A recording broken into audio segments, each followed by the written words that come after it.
the subject line. I don't know if you know what it is, but that is that line you have to fill in when you're writing an email. Apparently, if you don't fill it in the past at least, the email programs say, you didn't put a subject.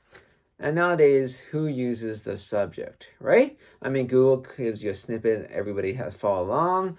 So, what is the point of the subject line, especially when you're doing things that have an email address associated with a post?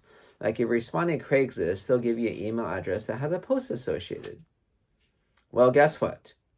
They don't need to know you're talking about this or this because it tells them.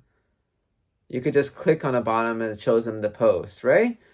So I'm asking about your water heater. Well, I mean, it's included in that email address already. Why do I need to put a subject line, right? And many times our subject lines are so hard. How do you summarize?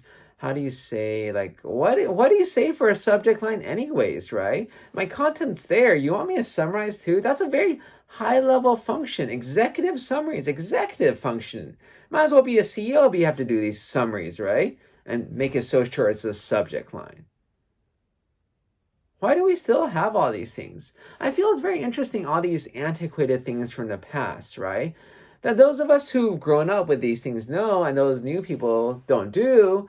And some of us would say, why don't they do these? And then we realize, why do we still do these? It's stupid and silly, right? It's like you look at these things and you're like, okay, so yeah, I'm gonna have to put on an address, even though this is the only place around by this name, like Hyatt House, downtown Portland.